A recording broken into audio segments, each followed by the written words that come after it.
What would you do if the person you loved was told they had only 2 years to live?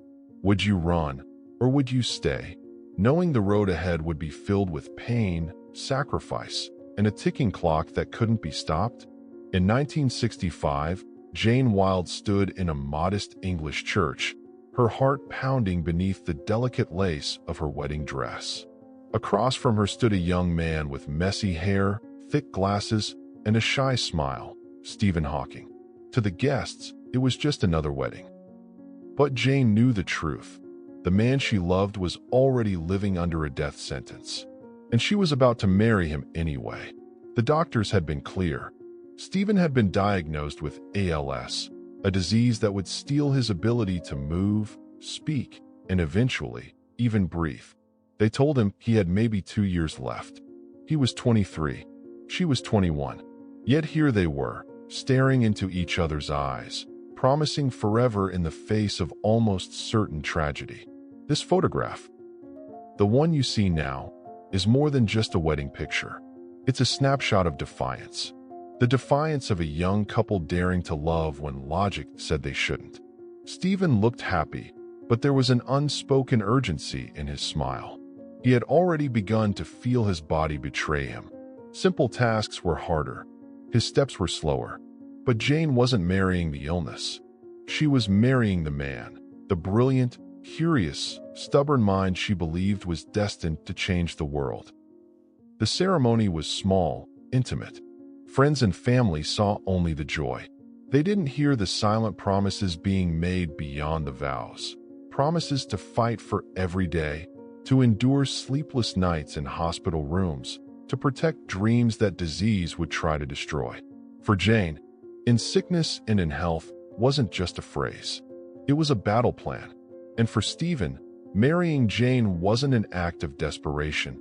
It was an act of hope. That day, neither of them could have imagined the scale of what lay ahead.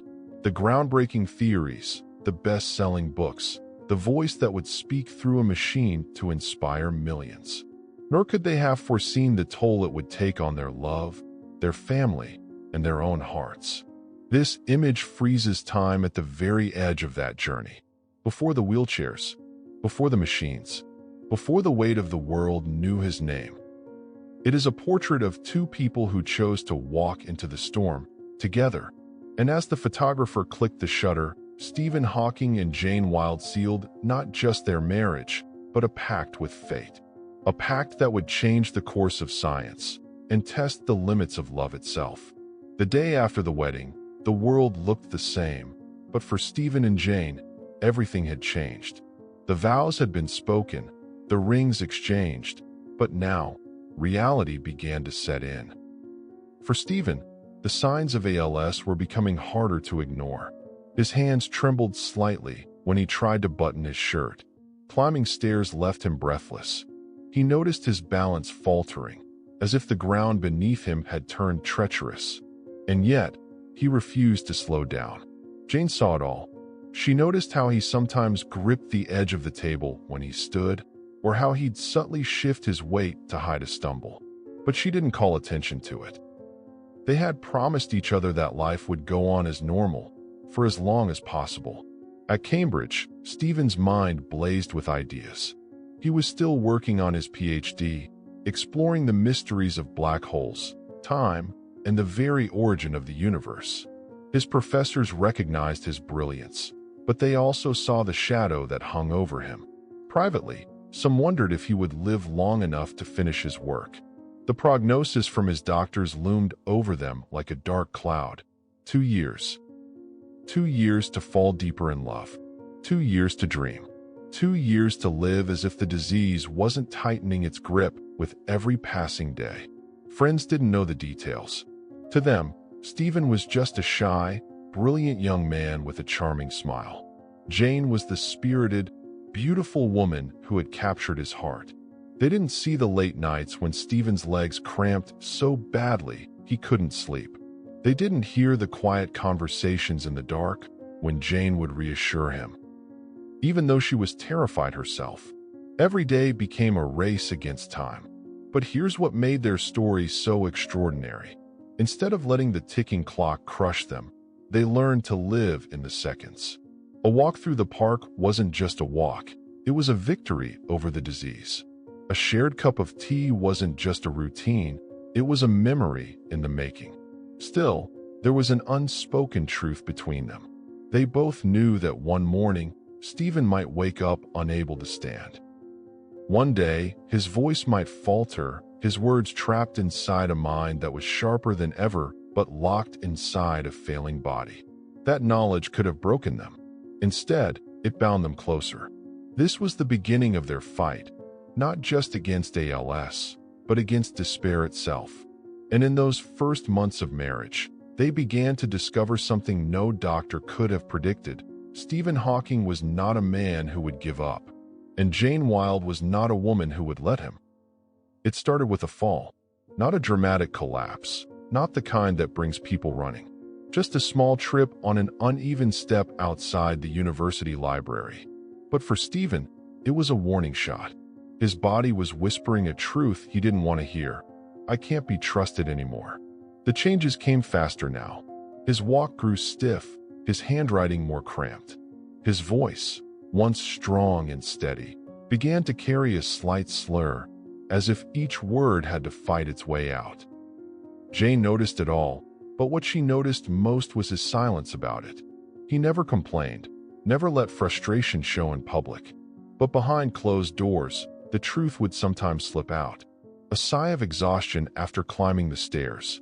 A quiet moment where he'd stare at his hands as if they belonged to someone else. One night, Jane found him sitting in the dark at his desk. "Stephen," she whispered. He didn't turn to look at her. "I'm losing faster than I thought," he said softly. The words hit her like a blow. She crossed the room and took his hand, not knowing what to say. How do you answer a man who feels time slipping away from him? Still, Stephen didn't stop working. If anything, he worked harder. He poured himself into his research, driven by the urgency that every tick of the clock was another piece of his life slipping away. His colleagues were astonished. Even as his body weakened, his mind sharpened. He began to form the ideas that would change physics forever. Theories about black holes that would rewrite textbooks and inspire generations. But at home, life became more complicated. Jane now had to help him with simple things, fastening buttons, carrying books, keeping him steady when they walked together. She learned to do it discreetly, so he could hold on to his dignity. The outside world still saw them as a young, happy couple. What they didn't see was the quiet heroism in Jane's patience, or the steel in Stephen's refusal to surrender to despair. And yet, both knew a day was coming when Stephen would no longer walk unaided, when he would rely on a wheelchair for the rest of his life. That day was closer than either of them wanted to admit. For most people, that knowledge would have been crushing. For Stephen and Jane, it was a reason to hold each other tighter and to live each day as if it could be their last. But they had no idea how quickly that day would arrive, or how the next turn in their journey would change everything forever. For Stephen and Jane, the early years of marriage were an intricate dance between joy and challenge. Their home in Cambridge became a sanctuary, a place where love could breathe, and where Stephen could retreat from the unrelenting reality of his diagnosis. The small details of domestic life took on a kind of sacred weight. The sound of a kettle whistling in the kitchen, the warmth of a blanket tucked around his legs, the soft murmur of Jane's voice reading aloud in the evenings.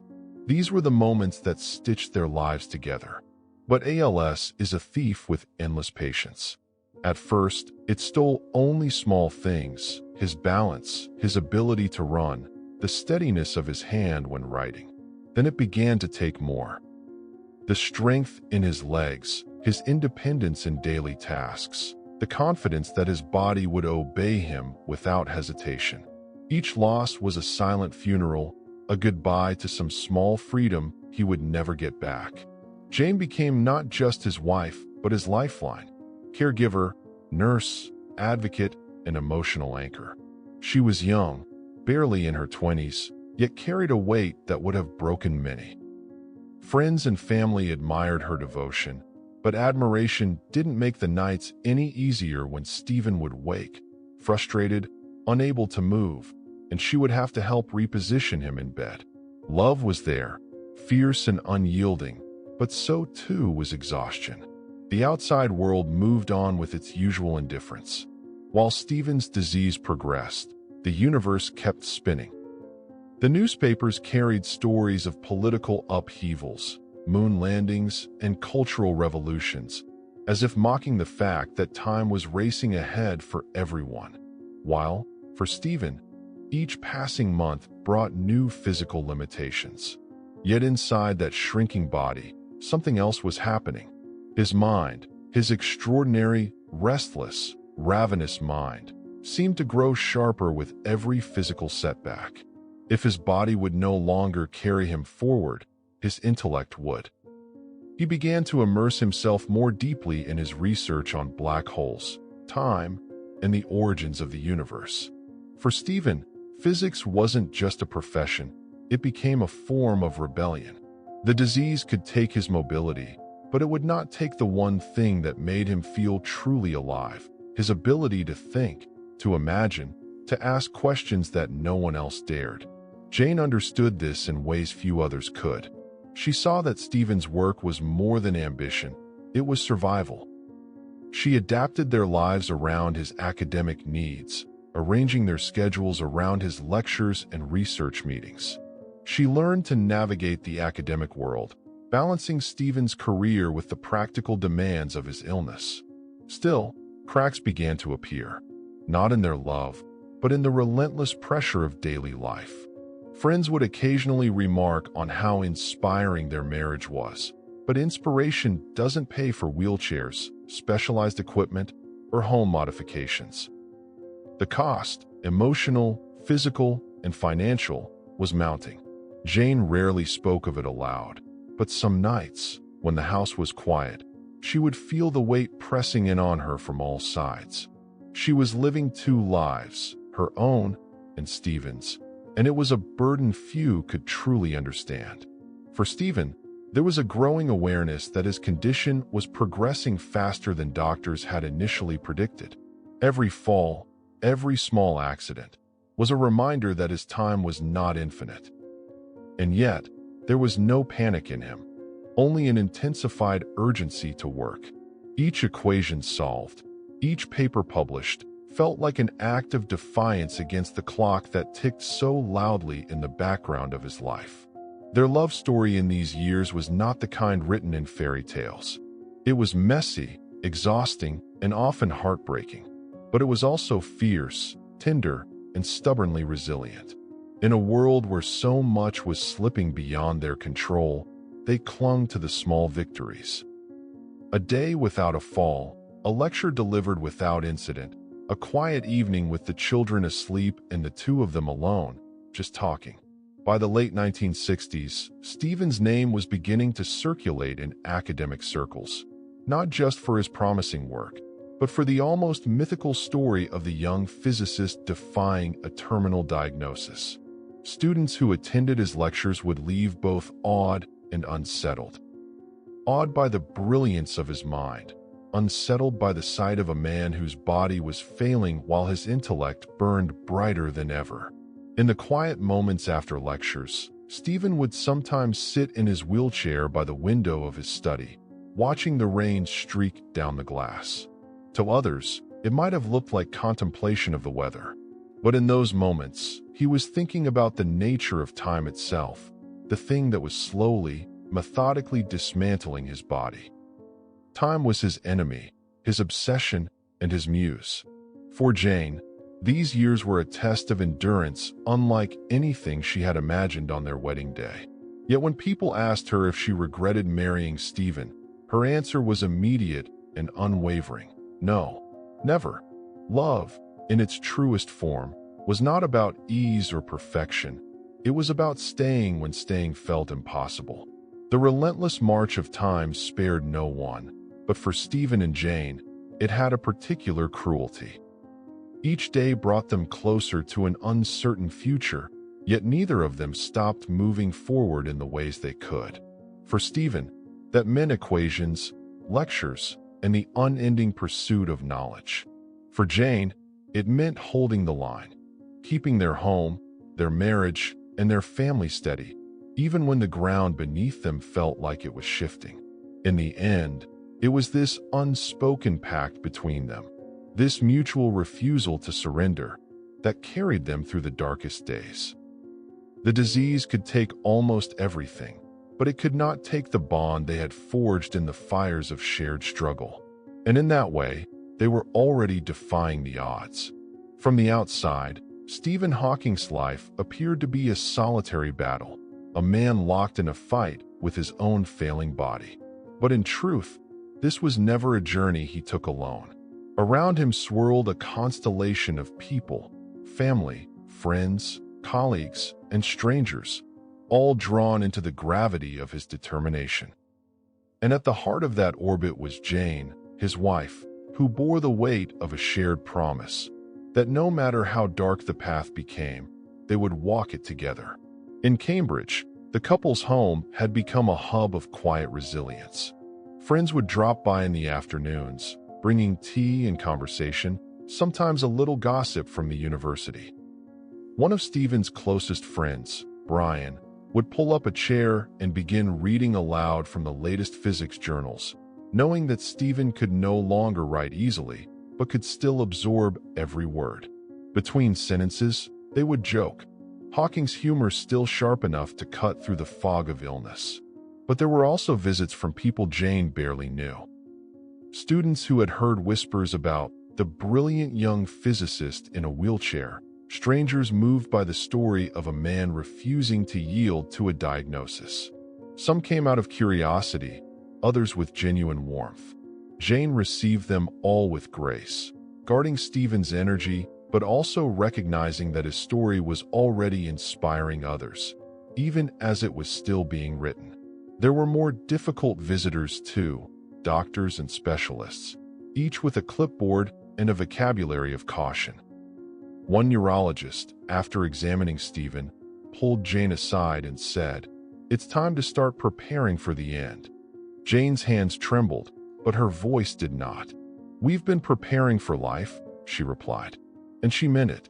Meanwhile, Stephen's colleagues at the university had begun adapting to his changing abilities. In lecture halls, they set up microphones closer to his chair. In meetings, they learned to wait patiently as he typed short phrases into his speech synthesizer, a skill he was still mastering at this stage. These small acts of patience were not charity. They were a recognition of worth. Every second it took for him to respond was worth waiting for. Jane, though, lived in the moments no one else saw. The quiet hours of the night when Stephen's breathing grew shallow, and she'd sit by his side, hand on his arm, waiting for it to steady again. The mornings when she'd help him dress, not as a nurse, but as a partner. Making sure his favorite sweater was clean, that his hair was combed just enough to keep his own dignity intact. There were flashes of joy too. One evening, friends convinced Stephen to attend a small gathering at a local music hall. It was a folk band, not Stephen's usual taste, but he listened intently. Afterward, he told Jane, "The music reminded me that the universe isn't just equations. It's also vibrations, feelings." It was one of those rare moments where the scientist let the poet in him speak. Still, beneath the laughter and music, the shadow of his illness loomed. Every small triumph was followed by a quiet reckoning. What comes next? And yet, that question never seemed to stop him.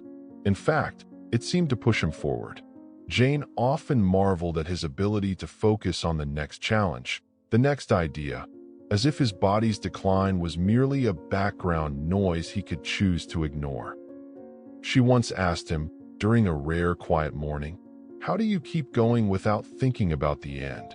Stephen looked at her, the corners of his mouth lifting ever so slightly.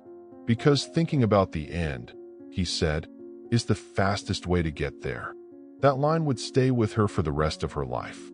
As the months passed, the couple developed a rhythm that was both exhausting and sustaining. Jane became adept at interpreting Stephen's expressions, his subtle hand movements, the look in his eyes that meant yes, the faint sigh that meant no. She became, in a way, his voice before technology caught up to him. And the more people saw them together, the more they began to understand that this was not a tragedy unfolding, but something else entirely. It was a partnership, unequal in some ways, yes, but deeply reciprocal. Stephen provided the vision, the drive, the spark. Jane provided the structure, the stability, the unyielding faith that kept the vision alive. Friends would later say that in those years, Jane was both anchor and sail. She held Stephen steady when the storms came, and she caught the wind when the seas were calm. But Jane knew the truth. She was only able to keep going because Stephen refused to stop, and in that stubborn refusal was a kind of magic. The same magic that would carry them through the next chapters of their lives. Chapters no one could have predicted back when a doctor had said, 2 years at most.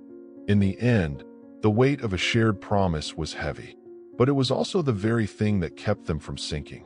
It was a winter night in Cambridge, one of those nights when the cold feels like it can crawl straight into your bones. The wind rattled the windows, and the world outside seemed still, almost holding its breath. Inside their small home, Jane was preparing for bed. Stephen was in his chair, reading through notes on black hole thermodynamics. It was supposed to be an ordinary evening, one more link in the chain of nights they had learned to live through. But the ordinary can turn extraordinary in a heartbeat. Around midnight, Jane awoke to a strange silence. It wasn't the sound of Stephen's breathing machine she heard. It was the absence of it. She sat up instantly, heart pounding, and rushed to his side. His eyes were closed. His face was pale. "Stephen," she called out, shaking him gently. No response. She reached for the pulse on his wrist, her fingers trembling. It was there, faint, but there. The machine had stopped working. In that instant, the room seemed to shrink. There was no time to think, only to act. Jane lunged for the backup equipment, fumbling with the tubes, her breath coming in sharp bursts. The seconds stretched into eternities. She could hear the ticking of the clock, each one a reminder that she might already be too late. Finally, the machine whirred to life again, a soft mechanical hum filling the space. Stephen's chest rose, shallow but steady. His eyes fluttered open, focusing on her. For a long moment, they just stared at each other. No words, only the silent acknowledgement of what had almost happened. "Not tonight," Jane whispered, her voice breaking. Stephen, barely able to form the words, mouthed, "Thank you." The crisis passed, but the shadow it cast lingered. Jane knew the reality. These nights would come again, and one day, she might not be able to pull him back. But that night also lit a fire in her. If time was their enemy, then she would make every moment they still had matter. The next morning, Stephen surprised her. "Let's go out," he said, his voice weak but certain. Jane blinked. "Out? In this weather?" "Yes," he replied. "If I'm going to die, I'd rather do it living." And so they did. That afternoon, they bundled up and went to a cafe near the university. Students stared, some with curiosity, some with admiration. One young man approached and said, "Are you the physicist everyone talks about?" Stephen smiled faintly. "I am a physicist. Whether I'm the one is up to you." They sat there for hours, drinking tea, watching the snow fall through the window. It wasn't a grand adventure. It wasn't a lecture hall filled with applause. But it was life, and it was theirs. From that day on, Stephen began to insist on more outings, more conversations, more contact with the world. If his body was fading, his mind seemed determined to expand its reach. Jane noticed it too, how his eyes would light up when a new idea took hold, how his determination seemed to harden after each health scare. But the incident had also changed her. She began to see their time not in years or months, but in days, even hours. Every shared smile, every quiet tea, every small victory over the ordinary. She tucked them away like treasures, knowing how quickly they could vanish. Friends later said that something shifted in Stephen's lectures around this period. His words carried a sharper edge, a deeper urgency. He spoke not just of the stars and black holes, but of the fragility of existence itself. And though he rarely spoke of that winter night, Jane knew its shadow followed them both. They never spoke about the what-if directly. But sometimes, late at night, she would catch Stephen watching her in the dim light, as if memorizing her face. She never asked what he was thinking. She already knew. In a life defined by equations and theorems, that night was an unsolvable problem, a reminder that no amount of brilliance could stop time. And yet, it also proved something else, that love, in its quiet and unyielding form, could still fight it. The first time Stephen Hawking's computerized voice echoed through an auditorium, it was more than just a technological breakthrough. It was a resurrection. Until then, his public lectures had become a race against time, his fading ability to speak forcing him to choose his words carefully and sparingly. But now, with a small, box-shaped device mounted to his wheelchair and a synthesizer controlled by the twitch of his cheek, he had a new weapon in his fight against silence. It was 1985, and the voice, mechanical, flat, and unmistakably artificial, became an unexpected part of his identity. Some thought it was cold, almost alien, but Stephen embraced it. "It's not my voice," he would joke, "but it's mine now." The truth was, the voice wasn't just a tool for communication. It was a way for him to keep teaching, to keep challenging, to keep existing in the public sphere. And almost immediately, it gave him something he hadn't felt in years: reach. His lectures were now broadcast across the globe, the monotone voice delivering ideas that soared far beyond the limitations of flesh. In living rooms, classrooms, and universities, people who had never heard of theoretical physics were suddenly hearing words like event horizon and singularity, and they were listening. Jane noticed the shift. Crowds grew larger. Reporters started calling more often. Television crews came, not just to speak with a brilliant scientist, but to capture the image of a man who defied every expectation. Stephen Hawking, the man who was told he might not live to finish his PhD, was now a household name. But the fame brought its own challenges. Stephen's time was no longer his own. His days filled with interviews, lectures, and requests from people who wanted a piece of him. A quote, a photograph, a handshake. And while he thrived on the exchange of ideas, Jane saw the toll it took. In the quiet moments, when the cameras were gone, he would sometimes sit in silence longer than usual. His eyes would drift to the window, following some invisible thought. She wondered if, in those moments, he was remembering the man he used to be before the disease, before the fame, before the world demanded so much from him. Still, Stephen refused to slow down. If the voice gave him power, he would use it to its fullest. In 1988, he published A Brief History of Time, a book that would change everything again. It was supposed to be a work for the general reader, a way to explain the cosmos without drowning the reader in equations. What no one expected was that it would become an international sensation, selling millions of copies and turning Stephen into something almost unheard of, a celebrity scientist. At signings, people would line up for hours just to see him, to hear the computerized voice say their name, to take a photograph they could treasure. For some, it wasn't just about science. It was about meeting a man who had stared down the abyss and refused to blink. But while the public saw a man at the height of his powers, Jane knew the private cost. Every trip, every lecture, every signing meant more strain on his fragile body. The nights when the coughing fits came back, or when the muscles in his face refused to cooperate with the speech device, were the nights when the price of all this became impossible to ignore. Stephen didn't deny it, but he also didn't regret it. "The universe doesn't slow down," he once told her. "Why should I?" And so, the man with the voice that wasn't his own continued to reach millions. The tone might have been monotone, but the message, that curiosity, resilience, and human will could outshine even the darkest black hole, was unmistakably alive. By the early 1990s, Stephen Hawking was no longer just a name in the scientific community. He was a symbol. His image, seated in the wheelchair, framed by the glowing screen of his voice synthesizer, had traveled across continents. It wasn't just students of physics who recognized him. Children, artists, politicians, even people who had never read a single page of A Brief History of Time knew who Stephen Hawking was. Television producers wanted him on their shows. World leaders wanted to shake his hand. Hollywood writers saw in him something rare, a character who was both larger than life and deeply human. Soon, he was making guest appearances in unexpected places: Star Trek, The Next Generation, The Simpsons, The Big Bang Theory.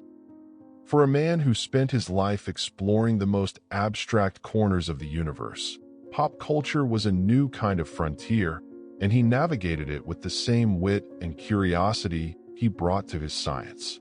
Yet with every public moment came private tension. Fame brought wealth, but also a relentless schedule. Conferences in Tokyo, interviews in London, lectures in New York. Each trip required a small army of assistants, nurses, and specialized equipment.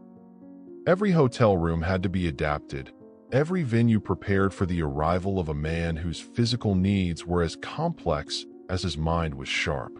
Jane watched all of it unfold with mixed emotions. She had always believed in his work, always known he was destined for something extraordinary.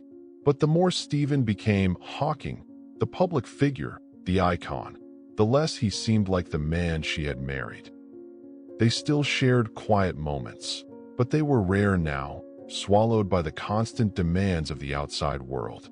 Stephen, for his part, saw the fame as an opportunity, a way to draw attention not just to his work, but to science itself. If they come for the man in the wheelchair, he once said, perhaps they'll stay for the universe. And people did stay. His lectures, once confined to halls filled with academics, were now events for thousands. Giant screens projected his face. His synthesized voice echoed through stadiums. And there was always a moment, always, when the crowd fell silent, hanging on every word. It wasn't only his scientific insights that drew them in. It was his story. The man who had been told, in his 20s, that he had just 2 years to live, now standing, no, sitting, before them, decades later, still working, still dreaming, still laughing.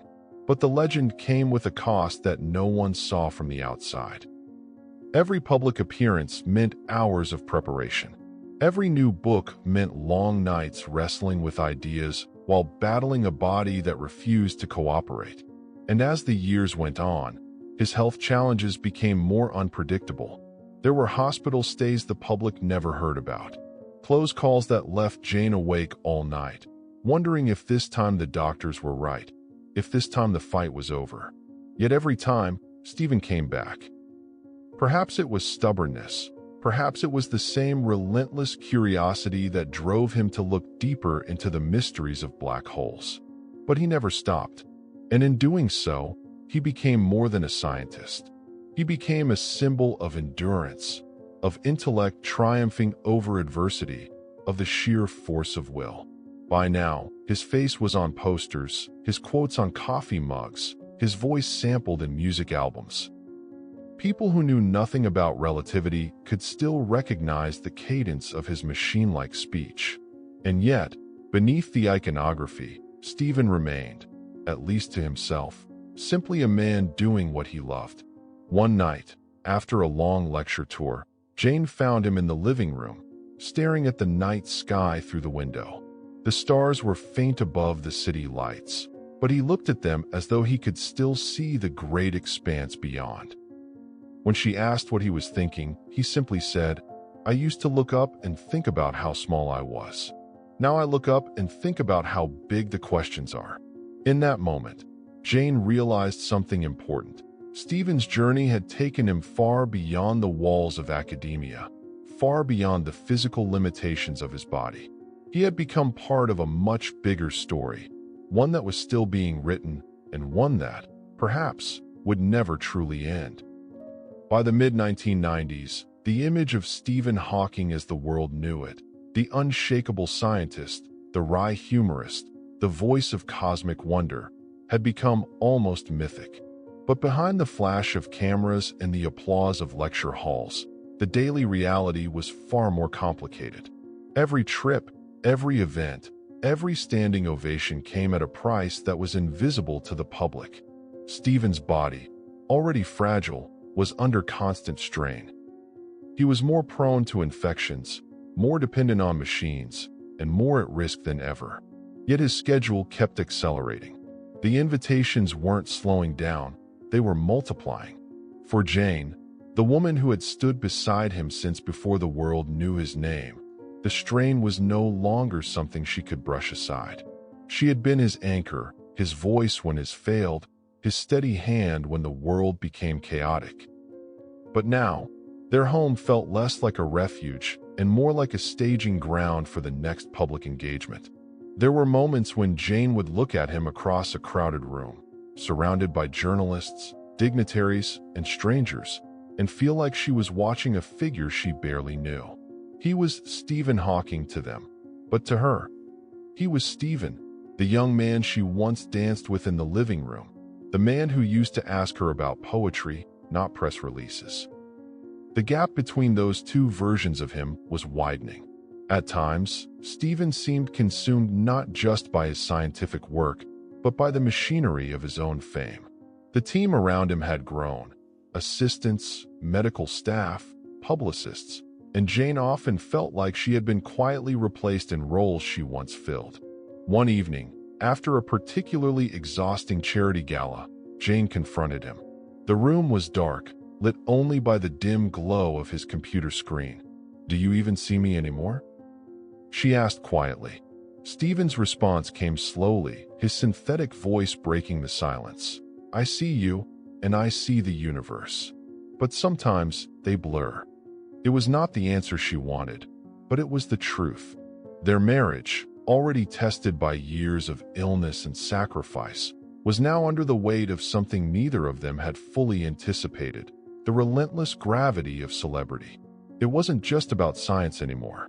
It was about being Stephen Hawking. The brand, the phenomenon, the man the world wouldn't stop looking at. And fame, as they were discovering, could be both a gift and a cage. As the decade turned, Stephen began collaborating on more ambitious projects: documentaries, books, global lecture tours. While these efforts brought him joy and purpose, they also meant more time apart from Jane. In those separations, new connections began to form in both their lives, the kind that quietly shift the foundation of any relationship. For Jane, there was a growing bond with Jonathan Hellier-Jones, a musician who had become a close family friend and a source of emotional support. For Stephen, there was a deepening closeness with one of his nurses, Elaine Mason, someone who understood the complexities of his physical needs and the pace of his public life. No one wanted to speak the words aloud, but the truth was becoming impossible to ignore. Their love story, once defined by unshakable unity in the face of impossible odds, was evolving into something neither of them had planned. Still, in public, they remained a team. They smiled for photographs, attended events side by side, and presented an image of solidarity. But those closest to them could sense the distance. The air between them was no longer filled with unspoken understanding. It was filled with unspoken questions. One night, during a rare, quiet evening at home, Jane asked him if he ever thought about how it all began, before the awards, before the books, before the voice that spoke for him came from a machine. "Yes," Stephen replied, "and sometimes I wonder if we could have stayed there. But then I remember, even then, the universe was pulling me forward." For Jane, that was the crux of it. She had married a man, but the man had married the cosmos, and the cosmos always won. By the late 1990s, the truth could no longer hide in the shadows.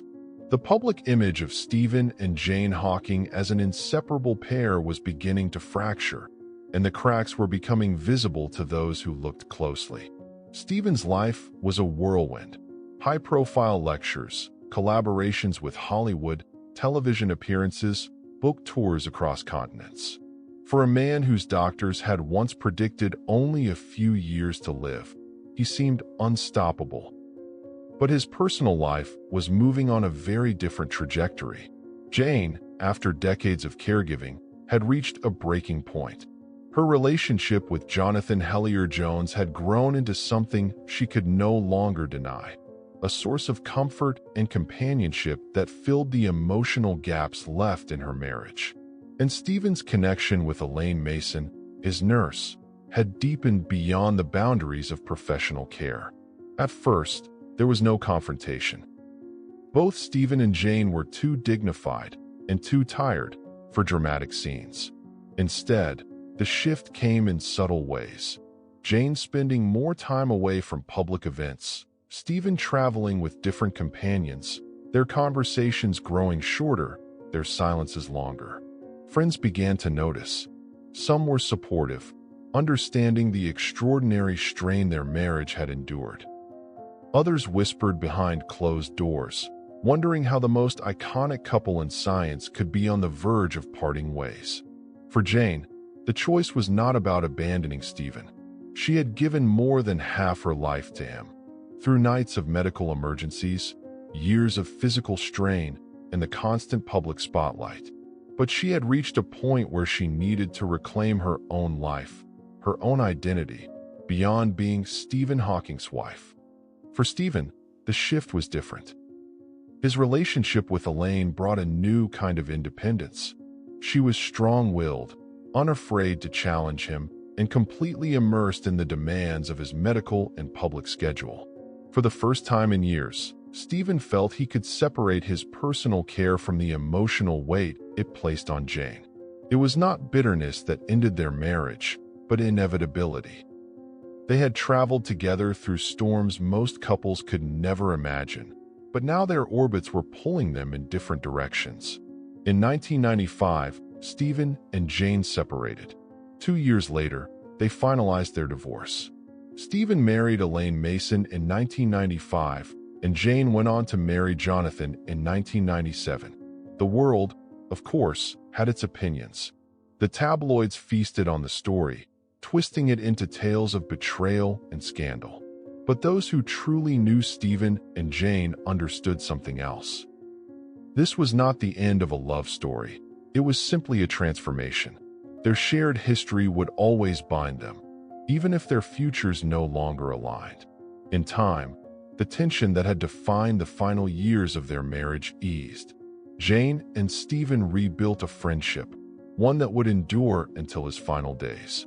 They shared family milestones, celebrated the achievements of their children, and, in their own quiet way, honored the extraordinary journey they had once walked together. Because for all the heartbreak, there was an unshakable truth neither could deny. Without Jane, Stephen might not have lived to see his breakthroughs. And without Stephen, Jane might never have discovered the depth of her own resilience. Their orbits had drifted apart, but the gravitational pull of shared history remained. In March of 2018, the news broke. Stephen Hawking had died peacefully in his home in Cambridge. The world reacted with an outpouring of tributes, from heads of state to school children, from Nobel laureates to ordinary dreamers who had once opened a brief history of time and dared to imagine the cosmos. But behind the headlines, there was a quieter moment, a phone call, a message, a shared silence between Jane and the children they had raised together. Decades after they first met in that crowded student gathering, Jane found herself reflecting not on the challenges, not on the years of strain, but on the improbable miracle they had lived. Because Stephen's life was, by every measure, a defiance of probability. Diagnosed at 21 with a disease that should have ended his story before it began, he had instead rewritten the boundaries of human endurance. And Jane had been there at the very start. Before the fame, before the voice synthesizer, before the physics transformed him into a global icon. She had seen him when the world had not yet noticed, and she had believed in him when the doctor's words painted only darkness. Their marriage was far from perfect. It was complicated, human, messy. But love is not proven in perfection. It is proven in persistence. And together, they persisted longer than anyone could have imagined. In her later years, Jane would speak openly about the weight she had carried. She didn't romanticize it, but neither did she diminish the love that had fueled it.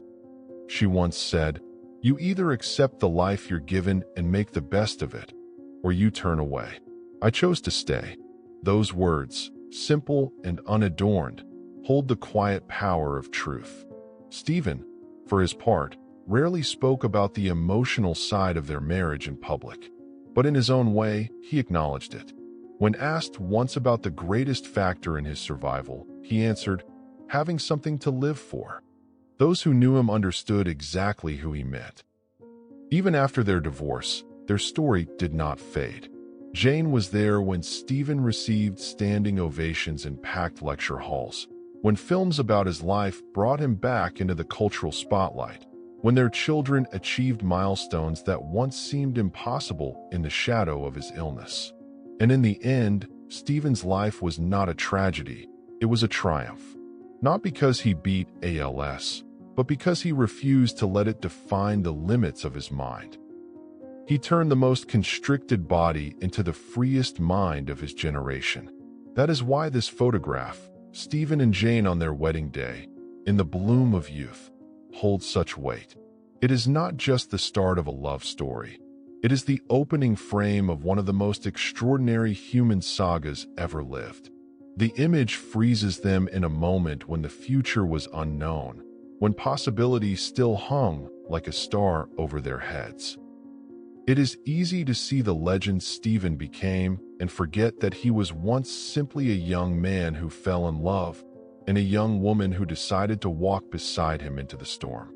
And so, as we close this journey, perhaps the lesson is not in the equations Stephen left behind, nor in the awards, nor even in the books that reshaped our understanding of time. Perhaps the lesson is in something more human, more fragile, and yet more enduring. That even in a universe governed by entropy, some bonds resist decay. Stephen Hawking's theories will echo in the halls of science for centuries.